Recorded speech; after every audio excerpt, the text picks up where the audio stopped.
think we're all a little too white for that. On this? At least like the three of us. Not in my arsenal. Luckily, we weren't live, so that was good. Are you sure it's testing the better delete that broadcast?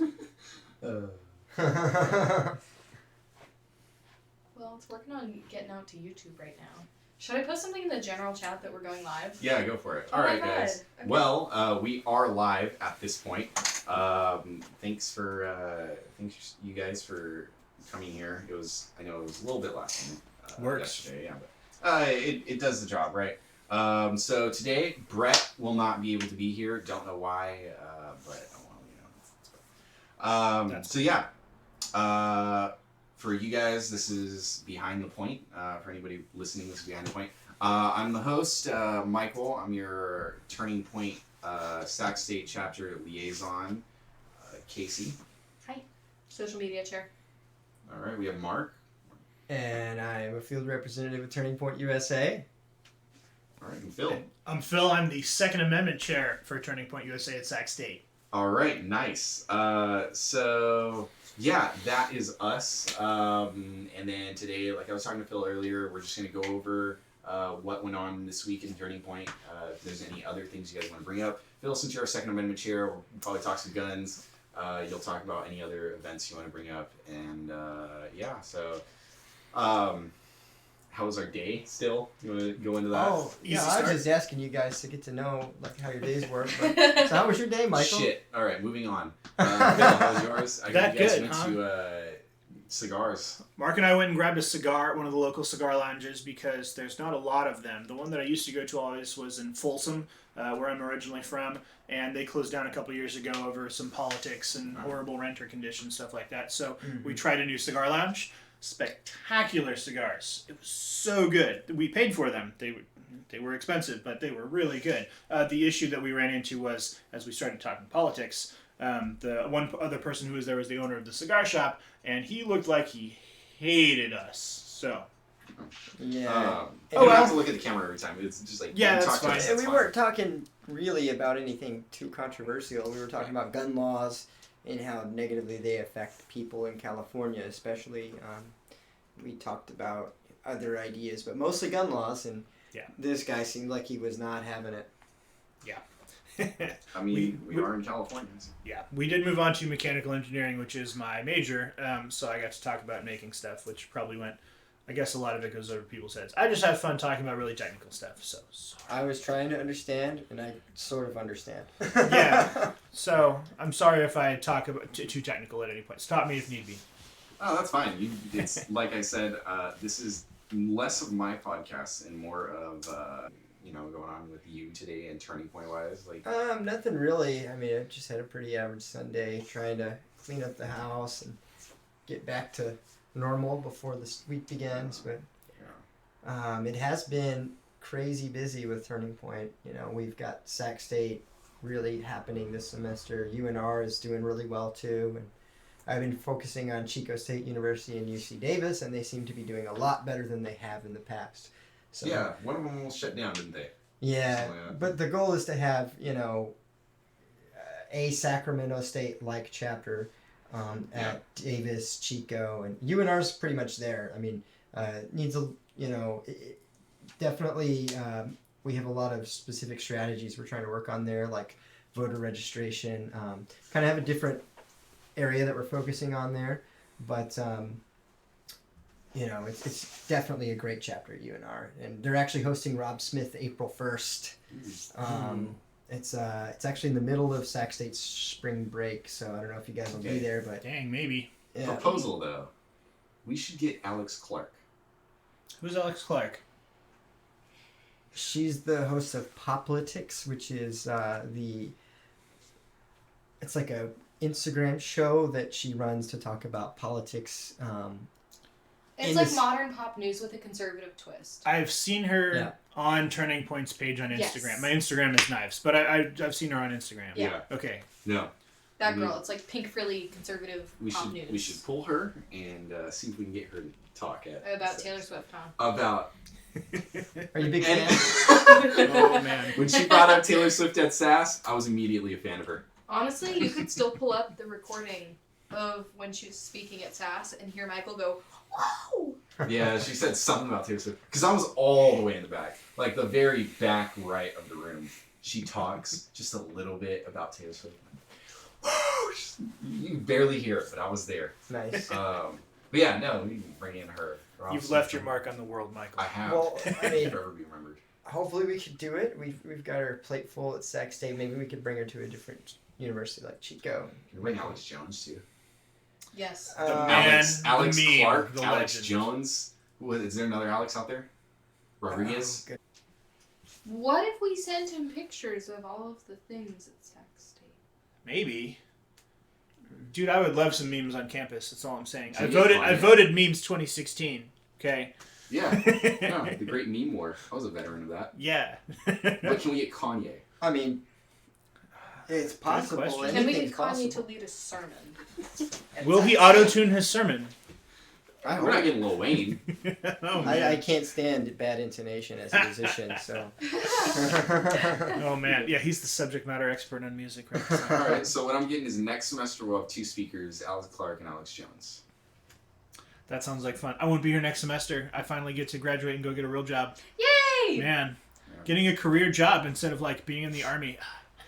We're gonna have to fill a chair then. Fill a Second Amendment chair. Good luck. I don't Next think up. anybody's going to be able to fill it as well as Phil. Yeah. I really appreciate you Yeah. saying that. So Yeah. I don't appreciate that there's no one else that's learned from me yet, but we'll burn that bridge when we come to it. I like No. that yet. It's the most important word in the sentence. Right. I haven't seen my grouping yet from the first time I ever went shooting. You did okay. You hit the target. I hit the target. You also hit the center of the target sometimes. Multiple times. So you did good. Those Yeah. are my 22 that I got for my 18th birthday. Nice. Yeah. Slowly to be. Yeah. I bought a 22. That was my second gun.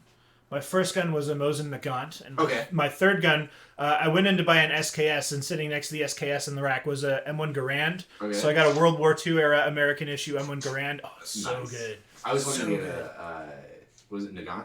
Was it Nagant? Yeah, Is it's spelled Mosin. I say Mosin. Technically, the Russians will speak a little bit differently. Mosin Nagant. Okay. You could call it Moist Nugget. 'Cause I'll it's know what you're pretty- talking about. It's pretty cheap though, right? Like, isn't it like $100? So when Yeah, I bought it, really it was cheap. $100. Now you can probably get them for about $250. You can't buy ammo online anymore. I actually got the spam cans of ammo. I actually in my apartment I have a pillow that's exactly the same spam can as Yeah. like the spam can of Mosin Nagant Okay. ammo. It's ridiculous and I love it. Anyway, it's one of the throw pillows on my couch. But the spam cans of ammo are like 440 rounds. Okay. And these things used to be like $90. They're probably closer to $200-$250 now a piece for 440 rounds. But it's a big rifle round. And most of these are like, they were made during a war, so it was someone on a manual mill in Mass Russia production, yeah. going as fast as they could, and Pumping you can through. tell. Yeah. Yeah. But they're fun. They're a lot of fun. Yeah. No, I have a can of 22 right there. Nice. But it was 2 years old. And now has 22 gone up since in the past couple of years? It went way up after Sandy Hook, Yes, I know and it was- then it went way down again, and now it's kind of like probably under $30 for 500. Okay. Pretty good. Yeah. 'Cause I remember there was like a good period where people were just like buying it in panic. There was people who were buying it even after the panic buys. Yeah. If you went to Walmart when they got 22 in stock, they'd get maybe 20 boxes of ammo, and there would be people like the FUDs, we call them FUDs. The FUDs would be in line with like 3 of their family members at literally between 6 and 8 a.m. in the morning to buy this and then resell it online, Wow. which is technically illegal Yeah, for like, extra yeah. profit. So the $30 box of ammo, they'd immediately go list for $60 and people Wow. would pay it. So, yeah. You One of those days I bought 2 boxes of ammo, and then when I went shooting, I came back. I'm like, dude, I actually found 22 ammo in stock this morning because someone at like Taco Bell was Yeah. like saying, "Oh, dude, I haven't found 22 in years, like literally 3 years." Wow. And I'm like, dude, I'll sell you a box if you pay for my Taco Bell. He's like, yes. So I mean, nice. that's like the most ripoff I've Yeah. ever done on that. But Wow. Yeah. yeah, No, I gotta was do what you looking- gotta do. they paid me Yeah. for waking up and standing in line at 'Cause Walmart at 6 a.m. You can't. I don't know the laws on this. I think you can't cross state lines with ammo, right? So that was a recent law, Yeah, and it's very bad. recent. Yeah, they did the ammo background checks, which Yeah, that is too. mortifying. You gotta have a card now. Basically, what their goal is to make sure that only idiots have guns. You should not be allowed to practice with your gun. You're a terrible, evil terrorist, and if you know how to use your gun, then it's somehow going to make us less safe. And, you know, Hi, Amber. how is that going to happen? That's ridiculous. So basically, they passed ammo background check laws, which the one thing that's really good about shooting at the indoor range we went to is if you buy ammo that you're going to shoot at their range Yeah. on the same day, you can buy ammo and not have to worry about the ridiculous background checks. You just Yeah. have to have ID and you're Right. good, right? That And sounds I fun. mean, I've been going there for years. I have the veteran tag on my ID, Uh, which you have to like prove everything about how you're a veteran, you're a legal resident, and yeah, it doesn't count for anything. Oh. And they'll tell you that you're wrong if they're NRA and they're not. So. wow. The NRA has not pushed for more removals of my gun rights since Yeah. the bump stock ban, which is nice. I chose not to renew my NRA membership. I don't blame you. Yeah. They keep calling me asking for money. I'm like, A, I'm a college student. B, I'm 32. Get me my rights back and then I'll give you money. Yeah. No. It's like- Do what you claim that you've been setting out to do. Accomplish it for once. Then I'll give you money. No, we So. need another. I mean, there's a few other organizations out there that are pro guns that at Yeah. least sue everything. And at least the NRA gets on board after they get something going, like Yeah. Firearms Policy Coalition, California Gun Owners, Gun Owners of America. There's a few of them. So Yeah. Craig DeLuce from Firearms Policy Coalition came and spoke on our campus last semester. That guy is awesome. Yeah, we need more pushback. We need to push more for gun rights. Last I semester. agree. I thought he spoke in spring. Last spring. Yeah, that's Was right. it really? Was that It was long ago? Really last Wow. spring. Man, this mechanical engineering degree. A Anyway, little under a year ago, which is hard to Yeah. believe. I know. Yeah. crazy talk. Maybe Anyway, Hi, Things went Haley. well. I see you. Yeah. No, I think last week we had our first visitors too. Because we Cool. Yeah, our first one was just pre-recorded, but this is live. So. Nice. Excellent. Ooh. Yeah. But yeah. So gun laws, those are. Can I crazy. talk about? Do you want me to talk gun laws, or can I talk about our range trip? Talk about the range trip. The range trip was amazing. We went to Sacramento Gun Club, and it is not our first Turning Point outing to Sacramento Gun Club. The previous one, where we planned in advance with some help from another member who really wanted to come, but he was not old enough to come. That was kind of ridiculous. I guess actually he would have been good had he been 18, but he was not 18 yet. So anyway, the last Turning Point outing we had went great. The last time I invited some friends to go to the range, we had a not so nice experience of them making us wait and kicking us off the range early. And this time management really made up for it, and it was a spectacular time. So I think we had 9 or 10 people show up. Okay. It was really good. One person showed up who's one of my friends from the mechanical engineering department, who's not a Turning Point member. I'm trying to get him to come to meetings. And another one of my friends goes to a different college. So it was a blast, figuratively and literally. We had, must have been 4 or 5 ranges. Derek had to leave early, which sucks. Derek had some really fun guns. Miss President showed up, right? Yeah, we got Megan to shoot some handguns. That Did was she worth it. actually wear pants? I think she did actually change into pants, which she would have been fine on a skirt. The critical piece is closed-toed shoes, and then you got to make sure that you have eye protection and ear protection, which Okay. you rent at the range if you don't have. Yeah. So I managed to bring extra sets of earmuffs for people, so that helped. So I saved a couple people $1, but all good. Yeah, so I brought Glock 17C, which is a 9mm full-size handgun. I brought a Smith & Wesson handgun. It's way more accurate than you can shoot with it. It's a lot of fun. And I brought my little dinky 22. I have a North American Arms 22 that's like the smallest little revolver ever. It's ridiculous. The only person that tried to fire it was James, and he couldn't figure out like how to hold it and actually pull the trigger. It's ridiculously unsafe if you're not actually holding onto it. It's stupid. I don't know why I love it so much. It's just this dinky little 5-shot revolver. It's bad. Those are my favorite things to see inside of gun shops. Just The tiny Tiny little little derringers. revolvers. Yeah. It's Like literally derringers like like those little this itty big. bitty ones. Yeah, like if I put it in the palm of my hand, it would not go past the palm of my hand. I always like- prostitutes used to use little tiny ones. I always like. Well, I'm not going to prostitute for you. It makes Oh you my feel god. better. I always like to imagine that. Like I know it's incredibly unsafe, but like just keeping that thing on you, and somebody holds you up with a gun. And you're like, but wait, you just pull out this dinky little thing. See, the problem with carrying a 22 like that for self-defense is you have to worry about if you shoot someone, you might make them really angry. But yeah, that's the thing though. I mean, even if you have a 22, it sucks to be shot. You know, after you get shot True. once, it's kind of like, okay, maybe. But I I'm not shouldn't. going to lie, with how dinky this little 22 is, you really do have to worry that instead of stopping them, you'll make them really angry. So, And you might get some crappy 22 that you bought from World War II from Russia and just pump it away, and you know it might just bounce off you. I mean, I don't know. I haven't shot any of those yet, so that's good. No, the Russian guns from World War II are like, okay, the 22, like the whole cartridge is like that big. It's about that big around, and the Russian is like gigantic. Like Big old son of a bitch. So they finally changed from arshins to meters on the ones that you most commonly get. Arshins is a measure of no one knows anymore because it's so old. 1891 was when these things were originally made. The 1891-30, when they repatterned them, they put meter sights. And the sights go out to 2,000 meters, which is really wishful thinking.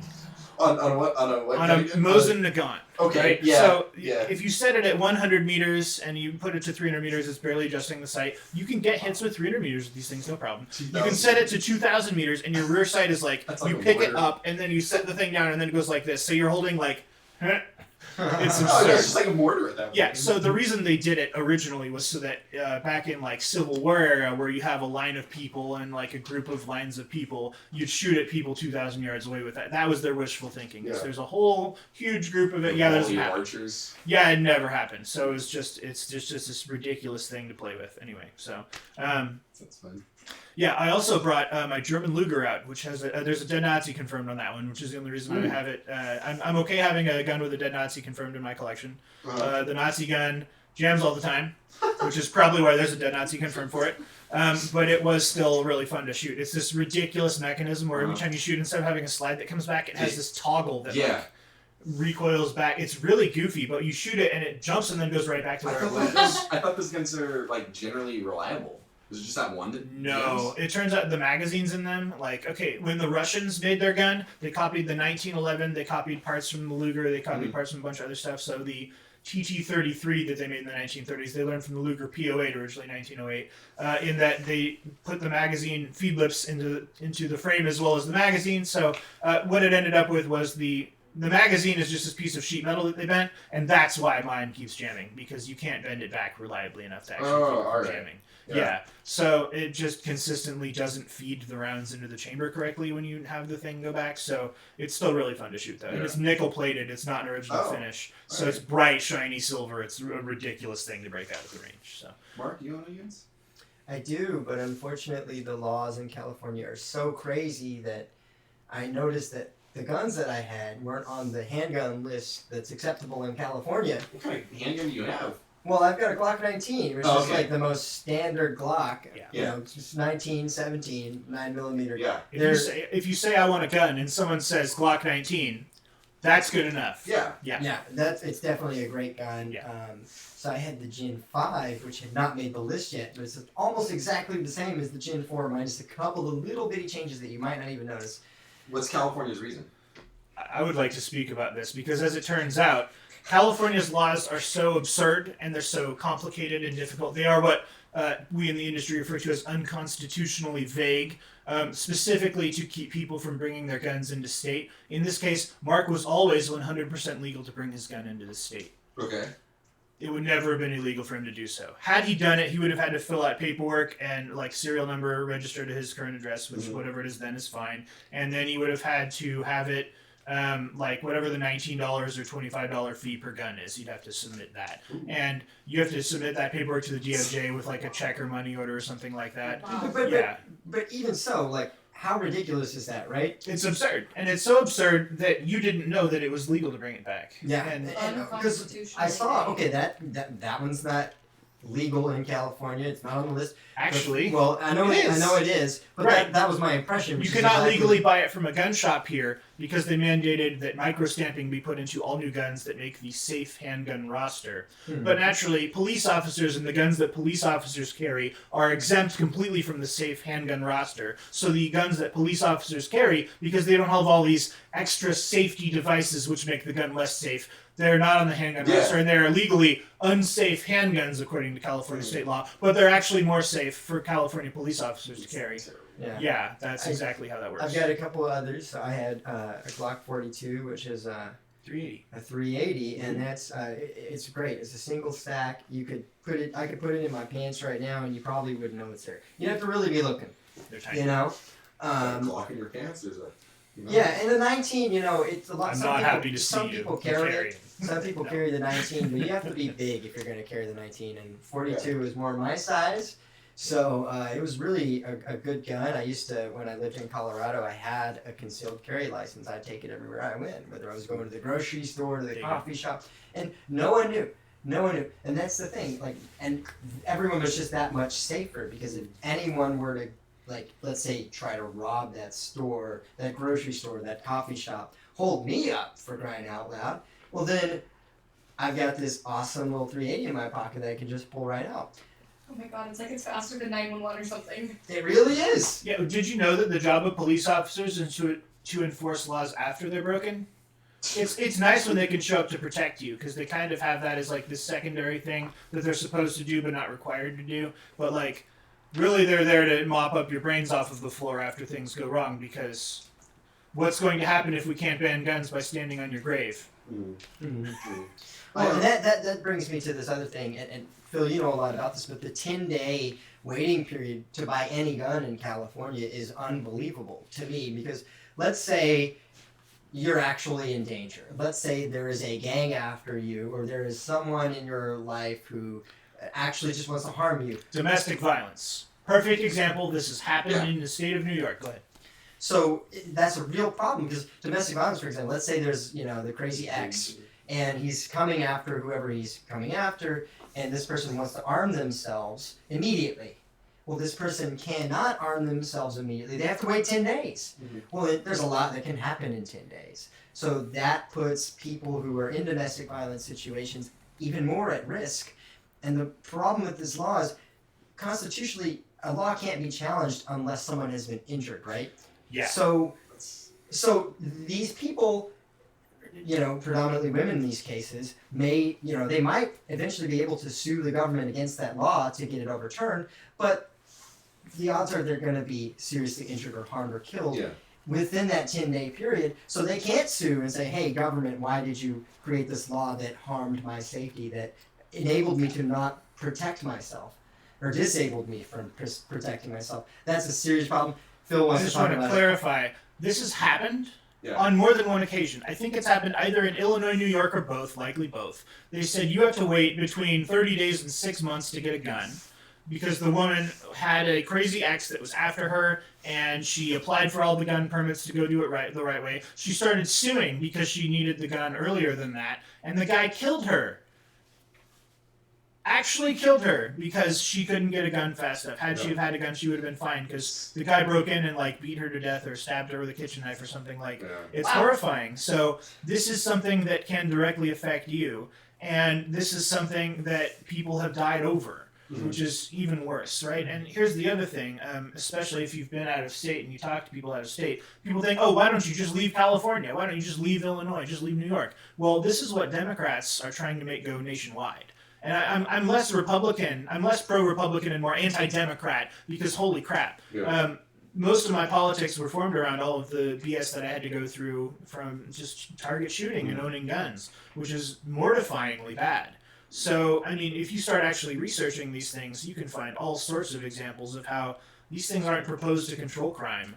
Like, they keep saying, oh, this will control crime, there will be less people with guns. And actually, there will be a few less good people with guns, and there will be less good people carrying guns. So all it does is increase crime when it happens, and then you get to blame the guns. You can stand on the graves of an innocent dead person and say, look, the gun did this, we have to ban more guns. And when inevitably a criminal gets armed illegally, because all a criminal has to do is say, I'm breaking the law, then they can ignore your law. And then instead of going to a gun shop and going through their 10-day wait, which will be denied at the end of it, all they have to do is go and get a gun illegally. It's not particularly impossible. If it takes you 3 months to get a gun instead of 3 days, does that mean that you're not going to get armed?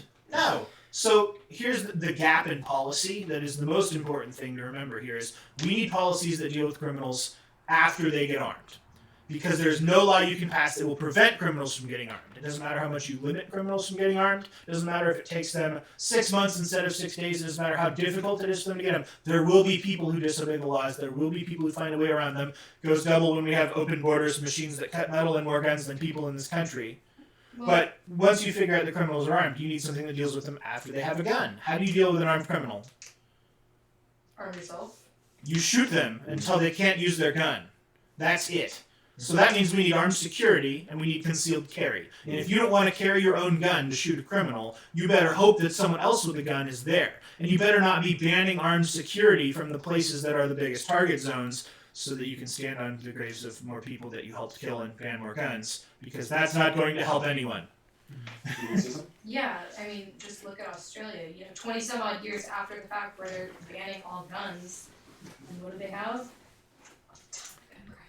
So A ton. the thing about Australia is different than America. So let's talk about this. Australia is an island. It's a very big island, but all of the imports and exports are very strictly controlled. You're not going to be able to just import a gun from another landlocked country like you can in America. You can't get a gun from South America to Australia by walking.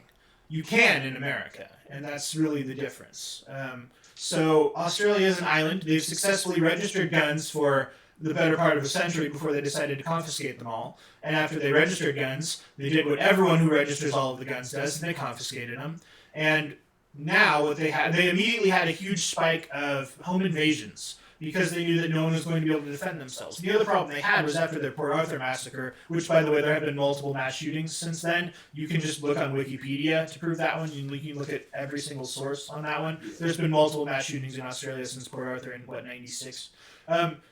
Since then, they had a huge increase of people committing crimes with other weapons. If I know that you're not going to have a gun to shoot me, and I know that you ban self-defense, basically, then all I have to do is go buy a kitchen knife from the dollar store, and I can take whatever I want from you. Yeah. Are you kidding me? I had a political science class last semester, and we had a speaker come in, and he was from Australia, and he was talking, like his goal of the day was to talk about guns and why they shouldn't be around. And he was bringing up how Australia went through like the gun buyback, all this stuff. But to prepare for that, I brought up the whole thing where they claim to have no mass shootings since this last happened. But then you look at the actual way they define a mass shooting. Well, of course there's no mass shootings there because they define mass shootings of like 2 more people than like we have in the United States. If you define them as the same, they have more mass shootings than we do. Like if we use the same amount of people. I'm not sure that's necessarily accurate, but what we can say with 100% certainty is because criminals ignore laws, criminals still get armed, and they still have mass shootings because they still have areas where people gather that are the perfect target zone to go and commit a mass shooting. All a criminal has to do is get a gun illegally. Hugely difficult, but they just The go most through mass it shootings anyway. are gang related here in the States. Yeah, accurate. One of the interesting things that I did when I lived in Orange County was I sang in a church, an Episcopal church, that the first thing that attracted me to the church was a big sign that said, "Thou shalt not kill. Control guns now." So I said, Garbage. what is up with that church? I'm going to go check it out one Sunday. And I went to a service, and the music was incredible. I'm a big musician. I studied music in college. So I said, you know what, let me talk to the choir director. I'm going to see if I can join the choir. And I really wanted to, like, just kind of be in an environment like that, to see what they were saying and to see kind of the political technology that they were using.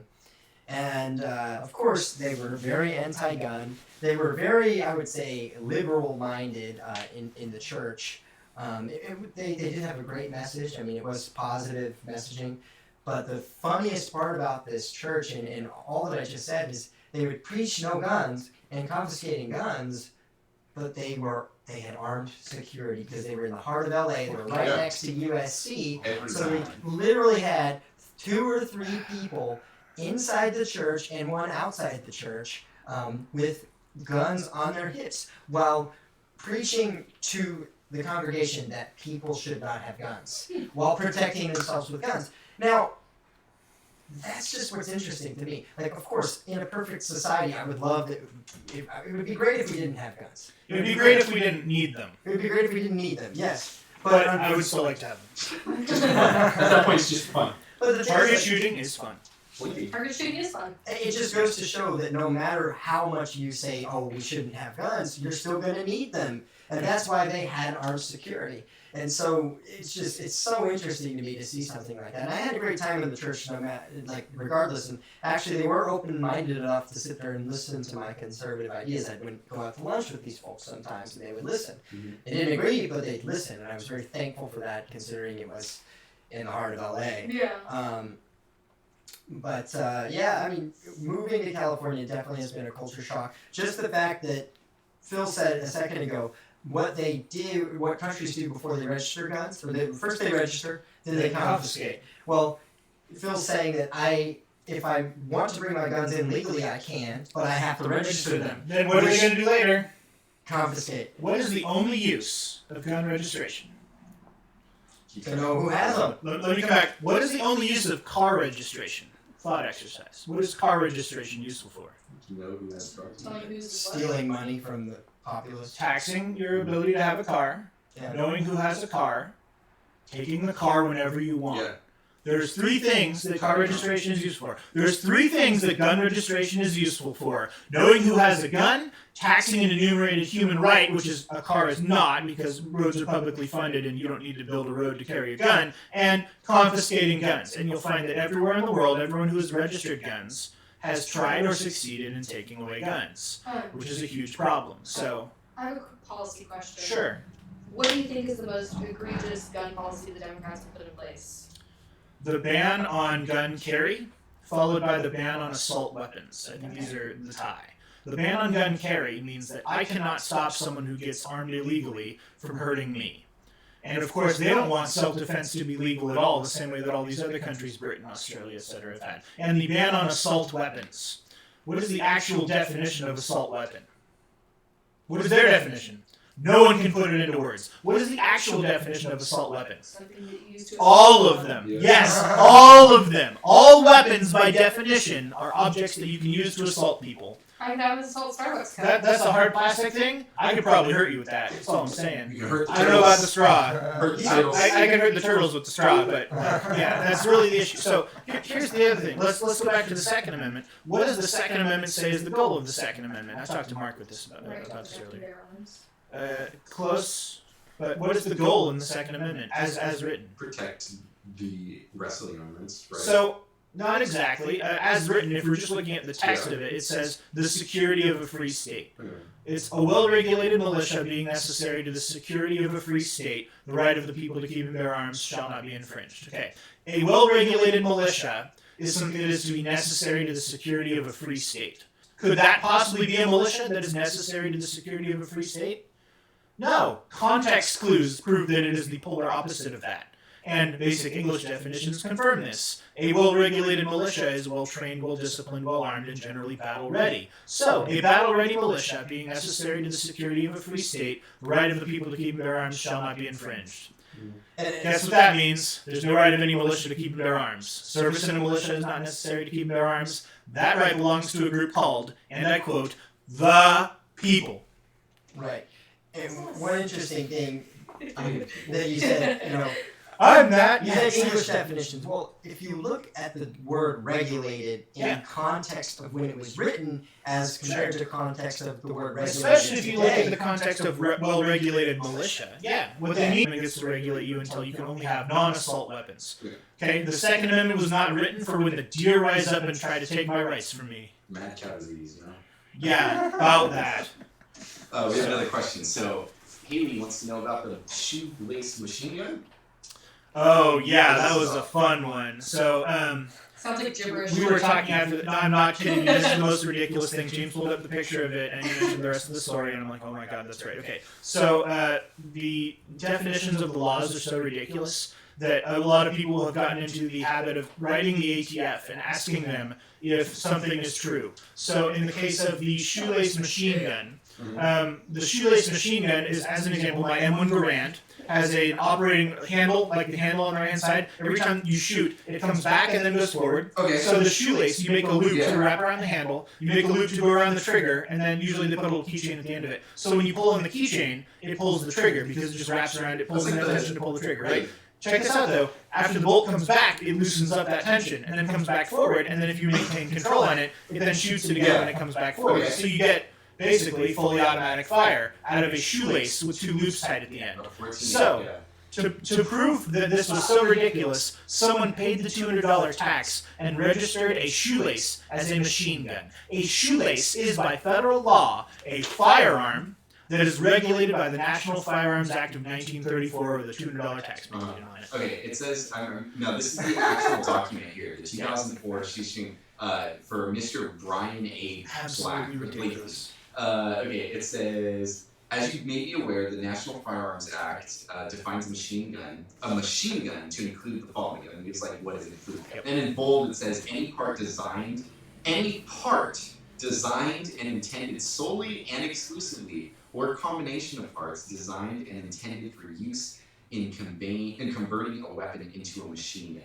So, Yeah, it says in 1996, FTB examined and classified a 14-inch long shoestring with a loop at each end. The string was attached to the cocking handle of a semi-automatic rifle. Mini 14 in this case. So Yeah. it's the same as the Grand. And looped around the trigger and attached to the shooter's finger.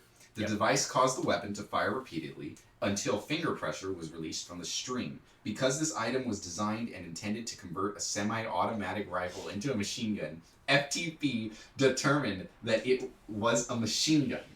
My Yep. God, this So, is great. Hey, Mark, hold up your shoe for a second so people at home can see the shoelace. Machine gun, right there. It's a That's how machine gun. unconstitutionally vague this is. Hey, guys, I left my machine guns at home. I'm wearing sandals. God, this is amazing though. Like, I didn't know I was wearing machine guns today. You got 2 of them. That's 2 federal felonies. Man, better not tie a loop at either end. yeah, no, that's Oh, I already did Do I that. get more if I tie more loops? yeah. Do you get like Good 2 question. machine guns? I don't know. It might qualify if you cut the shoelace. Well, how many 14-inch pieces It's can like they cut, 4 right? feet.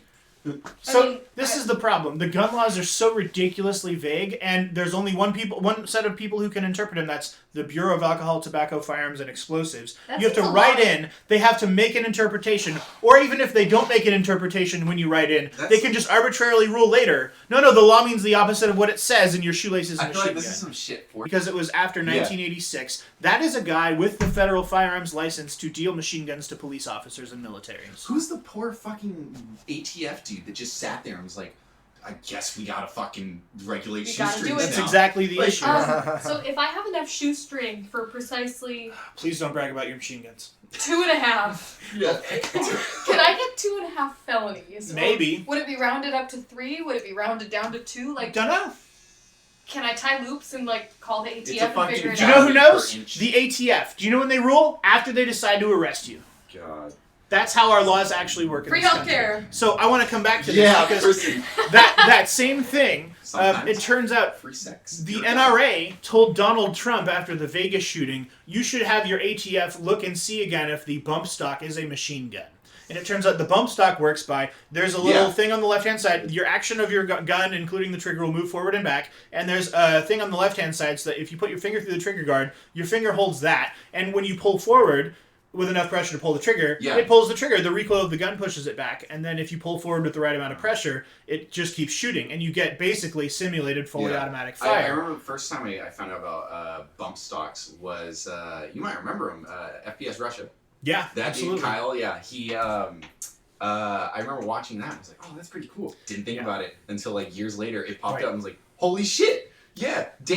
Yeah. So the ridiculous part about this is the guy who committed this mass shooting in Vegas could easily have bought legal machine guns, Uh-huh. which would have Rich. been he was rich. He owned 2 planes. He had a private pilot's license. He could have crashed a plane into that crowd. Like Sweet. it's absurd. So he could have bought legal machine guns, but instead he chose to do this, probably to pass an NRA, pass the bump stock ban. The way that he did that was he told the BATFE, you have to rule that a bump stock is a machine gun. And if you look at the federal law on what a machine gun is, it is unquestionably not something that activates the trigger at all. Yeah. Your finger is activating the trigger at every time. I can take my World War II M1 Garand, stick my finger through the trigger guard, and pull forward on it like that, and I can bump fire a 30-06 semi-automatic rifle from 1945. With enough skill, With- anything can be a fucking machine gun. Exactly. So just to clarify, that's not a machine gun Yeah. by any definition. But the stock that allows you to do it from your shoulder a little bit easier is unquestionably not in the definition of federal law of a machine Uh-huh. gun. But Donald Trump ordered the ATF to rule that it Yeah. is. And then Donald Trump ordered the ATF to go and confiscate these from everyone. Yeah. He said, you have to turn these in or destroy Uh-huh. them. Otherwise, we're going to send men with machine Yeah. guns to break down your door, which thankfully, Yeah. he's only said we're only going to get it if you bring it in public now, Yeah. which is absurd. Yeah. So to clarify, the way that he did that, by ordering the BATF to rule that something is illegal when it unquestionably isn't, Mm-hmm. is now a Democrat campaign platform method of banning all semi-automatic guns. Unfortunately. Every single candidate has Yeah. this campaign platform method as using the exact same way Donald Trump banned bump stocks to ban all semi-automatic guns. Unfortunately, I do think that was a poor decision by him, but I wanna it was just clarify. a fucking panic move. I wanna by the clarify. administration. If you look at federal law, 18 U.S.C. 241 is conspiracy against rights. 18 U.S.C. 242 is deprivation of rights under color of law. It is a federal felony, punishable with a maximum sentence of death. Oh my god. to actually go and rule that someone doesn't have rights anymore. And the way that he did it was a federal felony. And the one thing Trump can actually be impeached for is his bump stock ban. Yeah. That's the only crime he's actually committed. He didn't commit Clinton's crime of colluding with Russia. He didn't commit Biden's crime of withholding money from the Ukraine. But Democrats would never do It that. benefits the Democrats would Democrats, never yeah. be pro-gun. Are you kidding me? Imagine them trying to impeach him for The banning- bump for stock a ban, fucking and then they repeal the NFA. Man, you be socialist as you want. If I have a machine gun, there's no problem with your socialism. Yeah, I'll keep your socialism in check. Exactly. No, yeah, it's Quick question Yeah. from Nick. Is the quest for pure communism by leftists a key reason why gun rights are being squashed in America? Kind The of. Democrat platform is totally and completely anti-2A. That is a 100% accurate statement. So the way that they plan on implementing communism is making sure that only their people have guns. So what that means is their people is the government. They want to make sure that only the government has guns. When you say, I'm anti-gun, you're not actually anti-gun. You're very pro-gun. You're pro sending men with machine guns to break down my door and take away my World War II rifles. But leftists now, instead of saying no one should have guns, they say only our people should have guns. There's this term which came up during one of the debates at one of the Republican-Democrat debates at our school that no one seemed to understand. It's called the monopoly on force. If you as the government are the only people that have the monopoly on force because you are the only people who can use force such as firearms to hurt someone, no one else can stop you. The monopoly on force is something that you will see and hear from anti-gun people and from people of other countries and from strategists for the military. They say if we have the monopoly on force in Afghanistan, then no one else is going to be able to stop us. But in Afghanistan, you can have an AK-47 because there's not a lot of people trained on those, and they assume, well, if you can only have 3 magazines of ammo, it's for self-defense. But Yeah.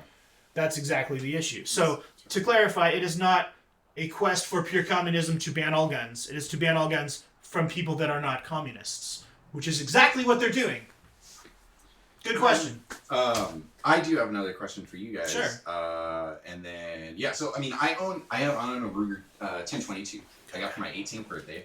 I was gonna get a Marlin, but I was like, nah, let's fork over an extra 100. Just Better magazines Yeah, for this get some one. better stuff. Yeah. So my question, and we can start with Casey, who's taking a picture for the gram. Is any dream guns that you'd like to shoot or at least own one day? I feel like I already answered this question. I want to own a hilariously small revolver. Just at the very least to own it. Get the 22 Magnum one, and Sacramento Gun Club has it. Magnum. It's Holy $280 shit, okay. plus whatever taxes and fees. 22 Magnum will actually give you something that would be a little bit better for self-defense, and it has a grip that you can actually Oh, hold. wait till you tell me one though. The 22 long rifle one that I've got is stupid. I shouldn't love it. I love it. I No. shouldn't love No, it. I love mine. Yeah. I love it. It's fun. The 1022 I have is great too. I put a fully stock on mine, but the 22 revolver is like, it's so hard to hit the target. I'd like to get a takedown. Yeah, would highly recommend it. I got the fully stock for mine. It's not as good, but it's good. I also want to put a different kit on mine to make it look like an assault weapon. And Yeah, then, assault I'm just like, weapons. ha, see guys, it's black and scary. Honestly, No, I it's a would say 22. It's a Ruger 1022. with prices right now, you're better off buying like a AR-15 and Yeah. 22, just because it's way cheaper. Yeah. Rather than buying all the ridiculous stuff and then not also having your 1022. So, Mm. but whatever it does for you. Yeah. Okay, so you said a little revolver, keeping your purse or A something. comically small revolver. Yeah. You did good. Okay, Yeah, all right. Mark. Mark? Gun? I think honestly, I don't know. I haven't really thought about it that much, but I definitely want an AK-47. That's just something See that it. it would just be fun. It'd just be fun to have and definitely useful. Cheap to shoot. Yeah, I also want like a nickel-plated 1911. Ooh. Yeah. The running joke about 1911s is you buy a 1911 to show your friends and you buy a Glock to show your enemies. Oh yeah. So you're doing I fine. I already got the Glock. You're doing fine, Mark. Done good. Okay. My dream gun, M249 machine gun. Ooh. Belt fed Is is that the happy. SAW or Belt, something? yeah, the squad automatic weapon. Yeah. So belt fed is happiness. Happiness is belt fed. That's all I'm saying. All right. Specifically, the 200 round drum of 5.56. I got to use Colonel, the guy in charge of our brigade, who was like stationed on a different base than I was. He called me out, and then it turns out I wasn't in trouble. Like, I'll tell you that story another time anyway. But that was fun. M249 machine gun is definitely a favorite. for the Megan posted she wants us to take a picture. Yeah. Oh, So yeah. the We can do semi-auto that version. afterwards. That's cool. Yeah, the semi-auto version of an M249 is about $8,500 right now. I can't afford it.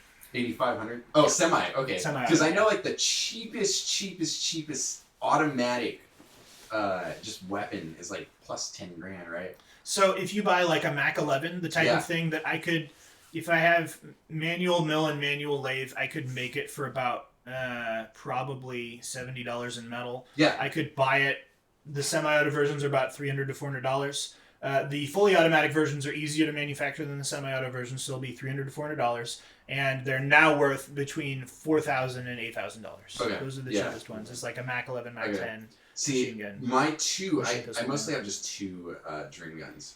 Number one is the 1911. I've always just wanted a 1911. Yeah. They're nice. Again, because I grew up in the era of YouTube when it was coming up, so FPS Rusher, I watched him every day. And he had this like, He was amazing. yeah, and then he went to prison. And, Did he? Go I don't think went he to actually prison. did. No, he Did did. He went to prison for 60 days. Okay. Because For I watched some of something his else. podcasts. It was for they couldn't get him on the drugs. What they got him on was like he weed had and possession he had of guns or weed something. such a small he had like an incredibly small amount to where Yeah. it was like if you looked at it, you're like, oh, it's personal use. Yeah, it's not. They got him on drug, like not trafficking but intent to distribute. And he was a gun owner at the And he same was a time he gun had owner. weed, which is So they federally thought- illegal yes, still. federally, so they could do nothing to him statewide with anything. So legally, the feds were like, "Oh shit, we got him with something." So they got him with a fucking felon. Like now he can't own guns anymore, and he can't do Oh. shit. So Yeah, yeah, he's horrible. fucked. And that's how he made all his money. Yeah, but he had this 1911 that was like nickel plated, like pearl grips, and just like engraved everything. He made this joke. He's like, 1911. This one right here. It's so good looking. It's not. It holds like what 7 rounds or something. Yeah. It holds like 7 rounds. The good mags are 8. Yeah. Yeah, but the thing is, once you run out, whoever you're shooting at might, just stop and just admire your gun and go away. Yeah, no, like the 1911 is great. I love the history behind it. They needed a bigger round. They needed something like reliable. 1911. The second one, because I love American-made stuff.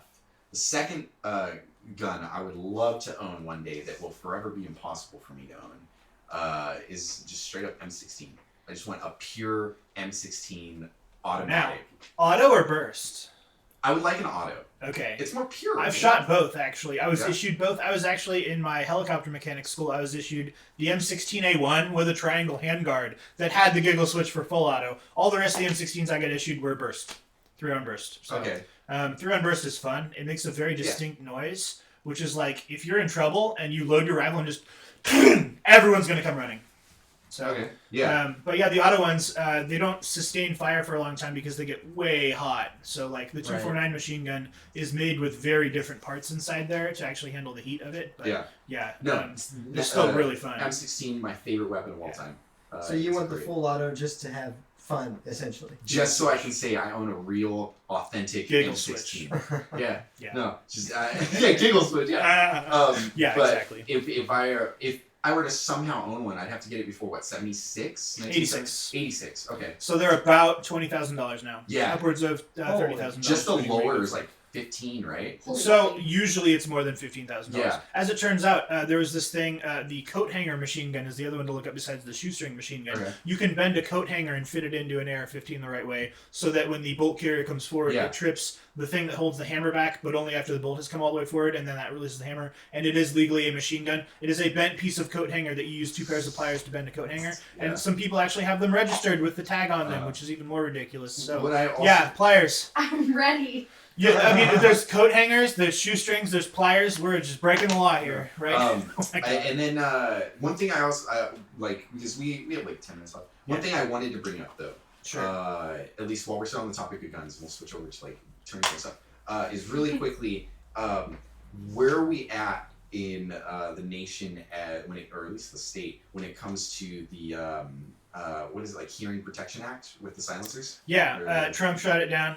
Oh, okay. He When was specifically that? said, "I don't like silencers," Okay. which was one of those things that came up last year, the year before last, something Okay. like that. Like he was elected, like Nick says, he was elected for the main goal of trying to preserve rights for people. And one of the things that the NRA gave him like millions and millions of dollars because they wanted for the stated policy goal of Hillary was to rule that the Second Amendment never existed by implementing dirty Supreme Court justices. So we got better than that, low standards. But the goal was to have Trump pass the Hearing Protection Act and repeal the parts of the NRA, or the NFA, the National Firearms Act of 1934, so that a short-barreled rifle would no longer exist. It's a stupid term anyway. You can build an AR-15 as a handgun anyway. Yeah, so already the law is completely null and void. It doesn't do anything for crime at all.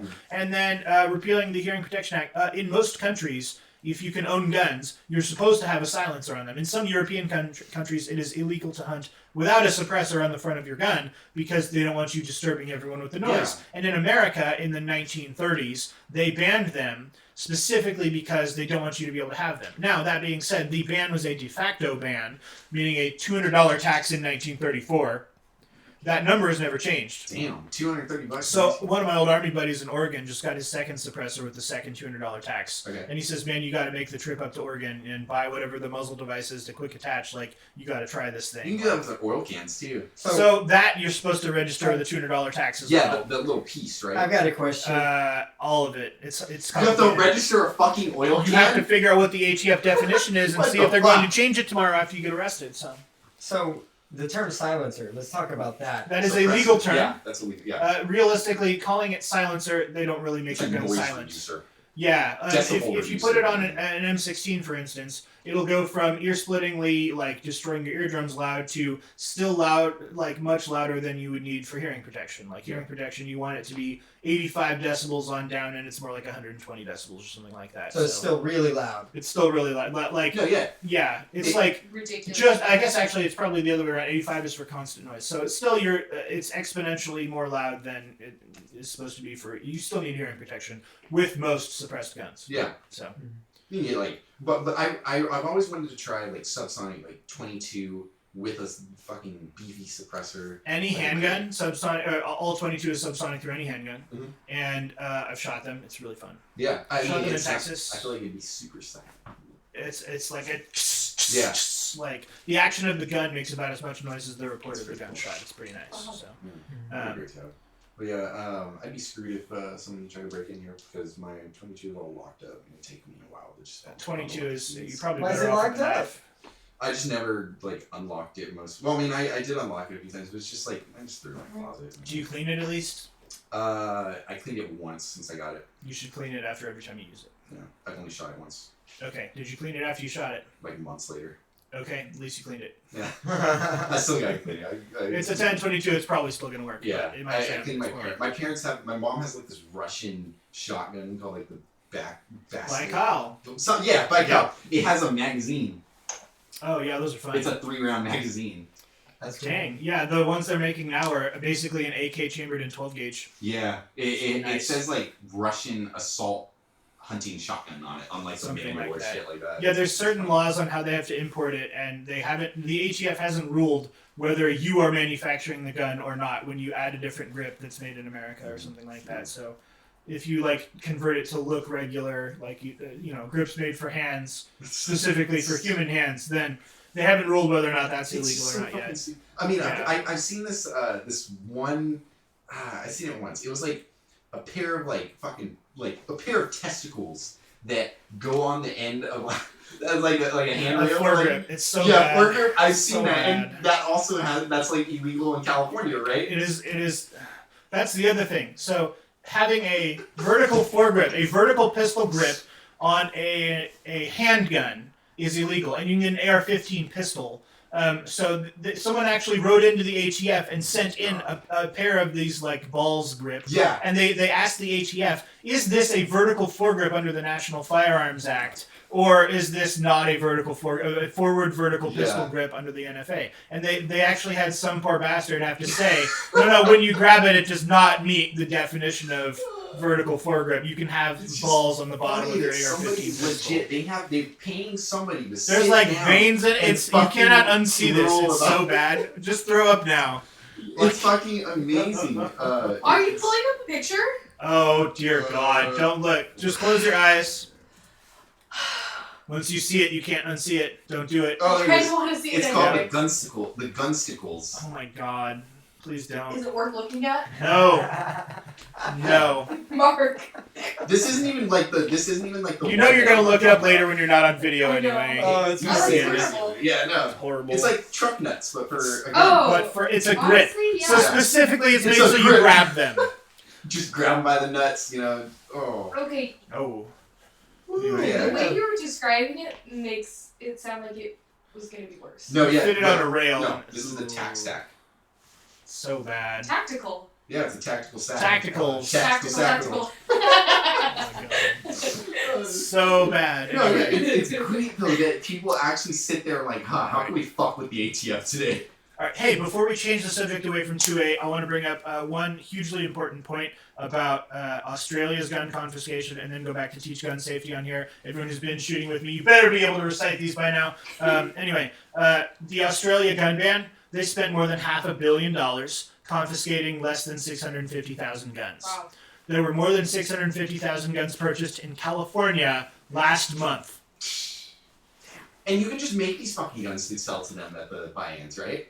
So actually, there were a few Tiny. people that designed guns Yeah. specifically to be so easy to make that you could make them for less than $100 and sell them to gun $169 on every gun per gun. confiscated. Yeah, and to clarify, there were more guns purchased than that in California last month. It's what's it? It's the 16th. There was Valentine's Day this month. I can pretty much guarantee you, in our state alone, there were more guns purchased than that this month.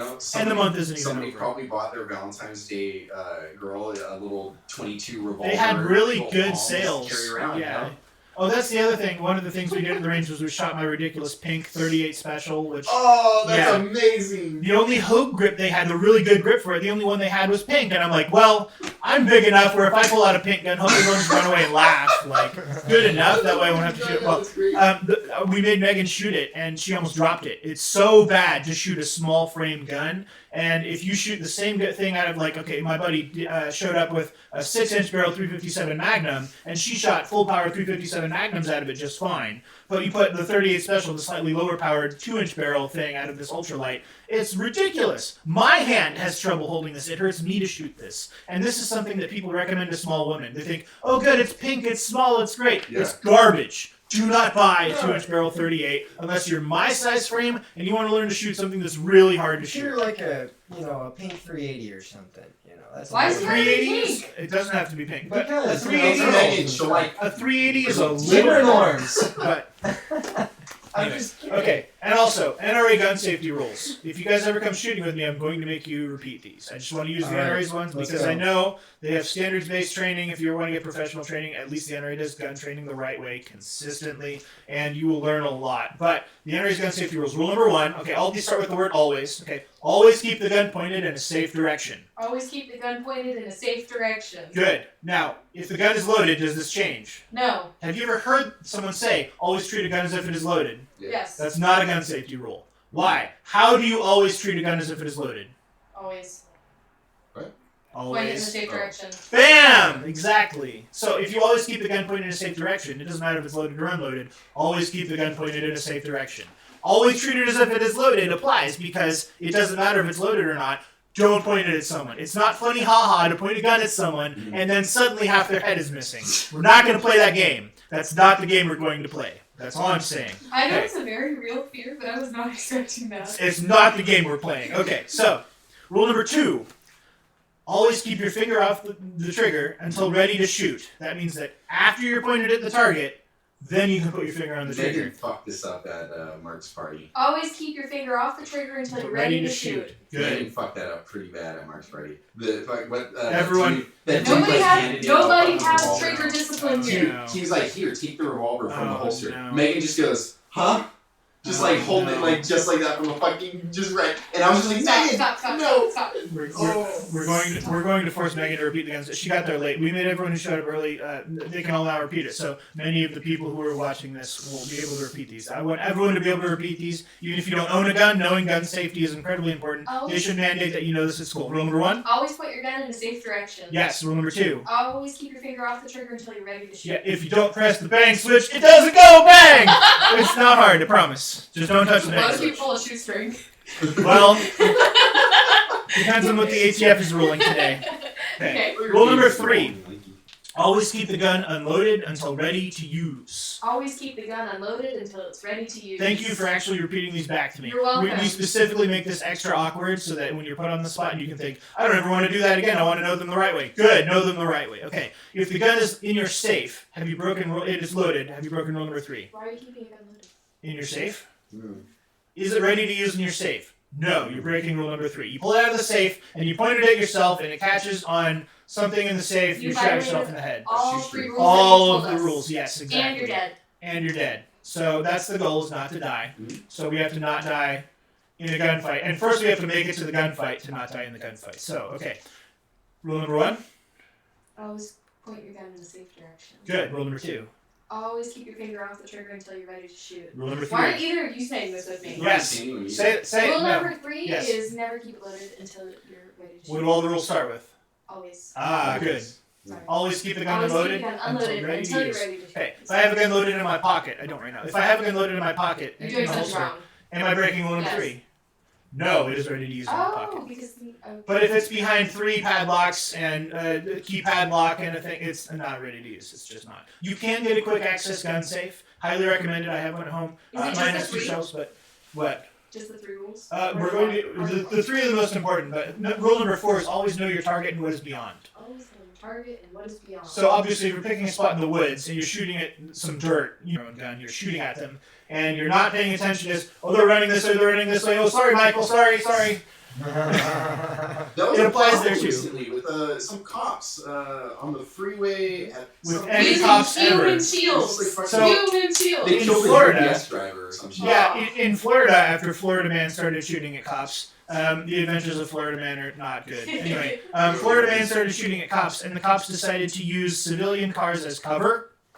And cars are not cover. Cars are concealment. You can shoot through most parts of a car. Yeah. And just because the cops were hiding behind the engine block doesn't mean the people in the cars were hiding behind the engine block. The people in the cars were not targets until the cops hid behind the cars. People died as a result. Yeah. So, not only were you worrying about hitting civilians with your bullets, the guy shooting at you was hitting innocent people and they died as a result. So, Gross negligence. yes, And then it is gross negligence. That is not how you police. That is not how you do this job. That job some. is... They said you're a legend in gun information and knowledge, and I have Thank to you. agree with that. Thank you. I Safety would like first. for everyone else to know I'm not special. The facts don't belong to me. Please learn this. Please learn this. Okay. Always know your target, what's beyond. Yes, rule number 4. Okay, now you, rule number 1. Gotta keep it in the Always. safe place. Always keep it pointed in the safe spot where you're not gonna shoot somebody. Safe direction. Correct. Okay. Defining a safe direction we won't have time for. Rule number 2. Always keep your finger off the trigger until you're ready to shoot. Good. Rule number 3. Always keep your gun unloaded until you're ready to use it. Good. And rule number 4. You always know your target and what's beyond it. We got this. We Yay! got this. Okay. Just because you can teach it in one tweet doesn't mean it's too complicated, I promise. Okay. Anyway. Thank you. That's the most important thing about going to the gun range is you need to know gun safety. First, be safe. As a result of knowing these simple gun safety rules and always following them, by the way, how many of these rules do you have to break to accidentally shoot someone? Just one. All of them. Oh. The gun does not load itself. No. The gun does not pull its own trigger. The gun does not point itself at people. It's not how things happen. So, you have to violate all of them. Gun doesn't care what's behind your target. Which is why there's no such thing as an accidental discharge. There's only a negligent discharge. If you have a negligent discharge because of a firearm malfunction, that should never result in injury. Because you should, rule number 1, always have the gun pointed in a safe direction. Good. We know these things. This is the most important part about going to the shooting range. That's why shooting is safer than soccer, safer than football, all the No rest of it. CTE in shooting. Exactly. I'm gonna die early. Yeah, okay. There's some other gun safety rules like don't drink and shoot, you wear eye and ear protection, things like that. You can figure those out on All your this own. They're seems pretty like easy. common sense that we shouldn't have to tell people. Common sense is not common. Okay. Thank you. That is the most important thing we can say about guns. We just taught everyone gun safety. All right. Yay! Mark, anything going on with Turning Point this week? All of your baby chapters. Nothing really this week. There are some people going to CPAC next week, 2 weeks from now. I'll be going. Megan is going to CPAC, and I think somebody from the Bay is What going. is CPAC? CPAC is the Conservative Political Action Conference, and it's basically a giant. It's like the Student Action Summit that Turning Point USA hosts, but it's for all ages. So it's a lot of conservatives from all over the country. It's in DC. Is it hosted by Turning Point? No, it's not hosted by Turning Point. I actually don't know who the official host is. CPAC? Yeah, I would imagine it's called CPAC. Yeah. If it's CPAC, it'll be the Republican National Committee. Oh yeah. So RNC. so that's RNC, and it's going to be really fun. I hear that the president is going to speak there on the last day. Turning Point is hosting this thing called America Fest, which is basically a giant party. Last year, Sounds like 4th of July, but early. last year it's It's like a party, but not for communists. called the Cadillac Ranch, which is hilarious because I used to work for the guy who made the Cadillac Ranch, Hang on. literally. I have a question. You scroll up, Michael. For a premium gold package, you have private access to the gold lounge.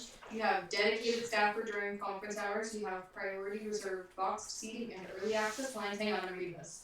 Invitations to receptions each evening, and you have priority seating at the Ronald Reagan dinner. Do you think that's worth almost $6,000? I mean, I'm yes. hearing hesitation, so that's a no. Yes, but It wasn't a hard depends. yes. For us as college students, no. No. But No. if you're trying to get into politics, you're trying to actually make a positive difference and make an effect on policy. Yeah, you got to talk to the people who make policy to try and change their minds. Sure, you get premium access. That's Right? sold out too. That's sold Yeah, I out. mean, So it's clearly I would say that it's worth it if you can spend the money. But I mean, otherwise, like I would never buy that personally. Not in my situation now. Maybe like 20 years from now, if I'm highly successful. But hopefully 20 years from now, I'm not gonna have to buy it. I'll just be invited to be there, and I'll be a special guest or something. I'm an engineer, I'll have to pay. I'm a teacher. I'll just watch it from TV. But Right. yeah, other than that, We'll we just got- get fired for watching it. Yeah. We do have Rob Smith coming to UNR. That's a really big event, April 1st. And then we have Candace Owens coming to Sacramento State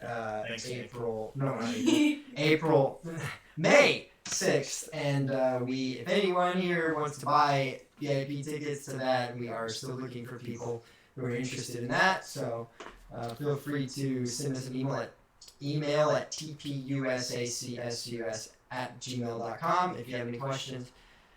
You can also DM the Instagram at Nice. TPUSACSUS.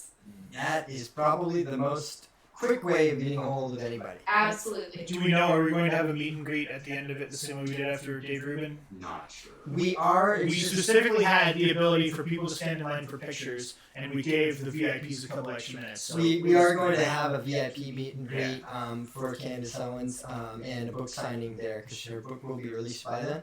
So Nice. the only thing about that is it's going to be kind of short. It's going to be 20. This is probably going to be about 30 minutes. It's really not that long. So I think what we're going to have to end up doing is prioritizing people who are buying books for that line. I agree. So that way you're coming away with the book and a signature, and you're not just getting in the picture. But yeah, we will have the meet and greet, and the way that that's going to work is it's going to be first come, first serve. So as soon as you get in that line, that the better for you. All right. This week we have anything tabling wise. We're going to be promoting. Last week was Yellow Vest. No, not that I am aware of. That would be a question for Madam President. Which, because according to the group chat, we're going to try to have her on next week. Yeah, so as far as I know, we will be tabling multiple days this week, but we don't have anything special planned per se. that's cool. It's nice to just kind of go out and feel for everything. And then I'm off this week from Sue work, Frost so I is should starting be able to table a good amount of hours. When I can. But yeah, America, right? I've got so much homework. Thank you for tabling. Yeah, I might be able to help tomorrow because I got work off, but I need the hours, so I might be working. Good luck. I don't know yet. But yeah, okay. Yeah, we did great. An hour 10 actually. That's Cool. cool. Can we talk about Sue Frost at all? Do we have time at all? If you want. Okay, Sue Frost showed up to our meeting this Mhm. week, and she is the county supervisor. Yes. Jack Frost showed up as well. They are involved in activism, but specifically it is a nonpartisan position where they spend what, $1.6 billion, did she say, every year? Yeah. Something absurd.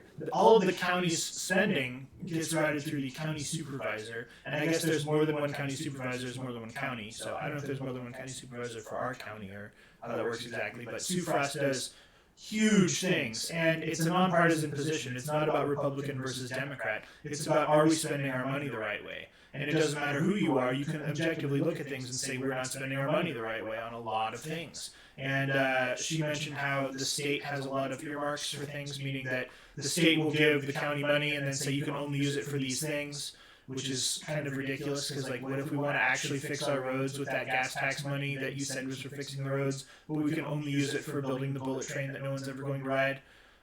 It's really bad. So things like that. And, like, the homeless problem was another thing that I brought up because the homeless problem is getting worse and has especially gotten worse in previous years. And Sue Frost was mentioning there's a series of, like, there's a book that she said someone had to read about how the mental institutions, basically everyone just got released from them back in like the late 60s, early 70s, all the way through the 80s. And there's just psychosis almost exclusively, like, is the major problem. People are taking heroin and meth and mixing them and doing one or the other, and it's terrible. So we got to find some way to deal with it. And for those who think that we shouldn't give money to, each district within the county has a county supervisor. Thanks, Haley. These are, the complicated questions that it's worth asking.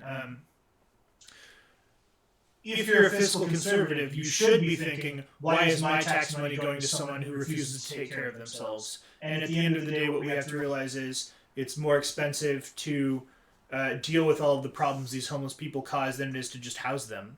And it's now impossible to house them because we can't build houses, we can't build apartment complexes. There's a series of political issues in between there. So it doesn't matter if you want to go to, I don't want to help these people at all, or I want to help these people with all of the money that I don't have that I can spend.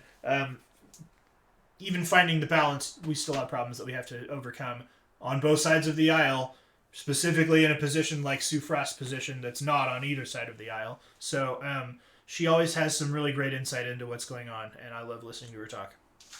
Oh, right. Oh yeah, anything else from the meeting that you guys wanted to bring up since that was the more important one? No, I mean, the last thing we could talk about is the Northwest Regional Conference. Of course, we are all going to be going to that. It's April 4th and 5th in Santa Clara, not so far from Sacramento. It's only a 2-hour drive.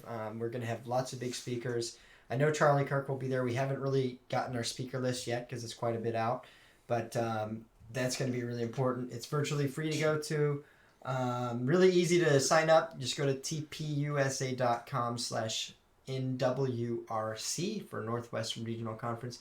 And short application. Make sure to tell them that you were recommended by Mark as your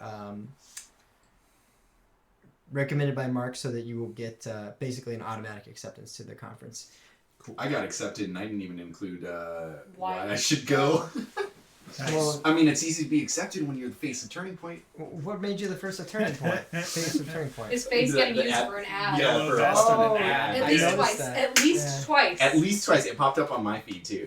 Nice. I am an advertisement for Turning Point. Let them steal your face. What That's does all I'm that have saying. to say about your good He already got looks? his face. Do you really need your face? Do I? I mean, hey, He just, like- now I'm a fucking model. Okay, I have a friend that's an international model. I'm on her level now. Congratulations. We're glad you're not only the hottest person in Turning Point, you're also the most humble. Ooh. Damn. Yeah, exactly. I use my humbleness to attract people to the group when tabling. It works. Gotta get out there. And, It works. yeah. But yeah, I think that's pretty much all that we had to update for this week. Next week we're gonna hope to try to get Megan on. She did say that she would try to come on, so they have to meet our president. Megan's catching hands if she doesn't show up to the next one. Yes, and I'll make sure you'll be our enforcer. What you're to saying make sure is she we just knows. need to kidnap her and not Yes. do anything illegal. It'll be okay. Yeah, we can kidnap her and just say we're taking her to Stonies and she might not struggle. Well, maybe she'll just get like Stockholm syndrome or Are something. you the DD? No? Alright, let's go. I don't know, something weird about saying, "Hey, Megan, we're gonna kidnap you and take you to my house." Could we do a podcast from Stonies? No. No. Okay. You would need too much stuff. about Okay. a laptop. It's kind of loud there too. Yeah. Yeah, outside is not as bad. I usually spend all my time smoking cigars in the patio. Democrats love spending taxpayers' money uncontrollably. Thank you, Nick. Yeah. Thank Well, you. Correct me if I'm wrong. There are no Democrat policies except for removing enumerated human rights, increasing taxes exponentially, and hating Donald Trump. Are there any other policies? No.